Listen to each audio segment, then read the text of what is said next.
Did any of the changes they've made to the course greatly alter the way you viewed a tee shot or selected a club, or changed the shot in many ways? Yeah. Hole 6 with that the junk up on the right. I teed it up on the right side and was essentially trying to hit it down the left side of the fairway or in the left rough to eliminate any of the big numbers that could happen from right on 6. And then hole 12, I've always hit driver, and I've always tried to take it over that bunker. Okay. And now because of the separation, I hit 3-iron, and it almost cost me a shot. So yeah. Given that, do you think it made the course harder, or? Yeah, no, the course is definitely harder. I think the shrinking of the green on 9 and 11 were really good changes, and then, you know, guys not hitting driver on 12, it's definitely more of you got to hit 2 really good shots to try to make birdie, and then, you know, 6, it's not my favorite change, but it definitely makes it a tougher tee shot. So it's not just a wide fairway, and if you miss it, you just chip out. Now it's really penal. 6 is just the narrowing of is that what you're referring to? Well, they narrowed it, but then they put fescue on the right. And then actually 7, they put more fescue on the left. It's essentially, I don't like that change either personally, but it makes it way tougher. On 7 on the left, I mean, it's basically a water hazard. If you miss the fairway by 2 yards left, you're in 3 feet. I mean, almost lost ball grass. So, you know, I think it changes. Guys will be in the right bunker a lot more on that hole. So it definitely has made it harder. Us New Englanders are out here like melting in the heat, but for you guys it probably doesn't matter that much. Just how does the heat impact you guys? I mean, it affects you. I mean, fortunately we train a lot, and so we're used to being in the heat, and we hydrate a ton before the round and then obviously during the round. But I would be shocked to see many guys out practicing after the round just because of the heat. So, but yeah, I mean, this is definitely some intense heat.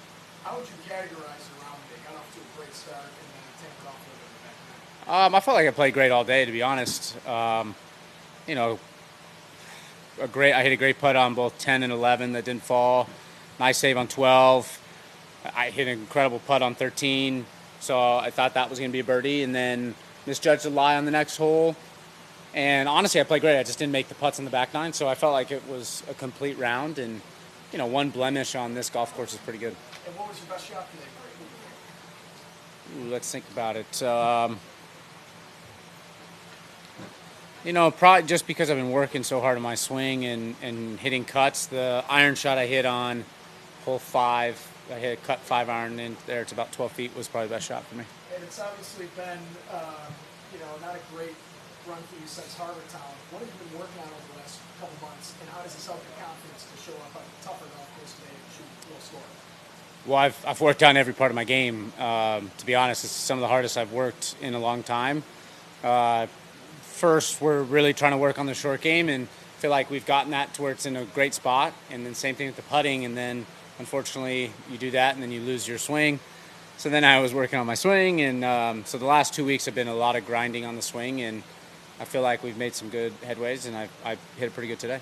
This is the first tournament you get to play officially as an Olympian. Does it feel any different? No, but it is a nice weight lifted off my shoulders, knowing that I made the team versus, you know, feeling like if I was trying to hold on in any regards. So now that I've made it, doesn't matter if you're the number 1 guy or the 4th guy, that as long as you make the team. And so it's pretty awesome that I finally made it. You had the Ryder Cup last year, but what does it mean to be able to represent the USA at you? I mean, the Ryder Cup in golf is kind of the biggest thing, but now that golf's in the Olympics, it's probably even bigger than that because you're representing your country at such a bigger level. You know, hopefully all 4 of us can go and try to snag some podium spots and give medals to the U.S. to try to win that total medal count. But yeah, it's pretty awesome. I mean, this probably ranks as the coolest team I've ever made for sure. Kind of going along with the same vein, you know, so Ryan Piners is a defending U.S. Open champion. And obviously, I haven't had a chance to talk to you since. So just want to talk quickly through those emotions of showing Piners as the reigning U.S. Open champion. Yeah, it was awesome. I mean, everyone treated me great. It's a bummer it's come to an end, but every good thing has to kind of come to an end at some point. But now it's my chase to try to be a defending champ with something else. So, you know, my mind always is looking forward and to the next thing. But it definitely was a really nice week. Thanks, Wyndham. Yeah, thanks, guys. Thank you.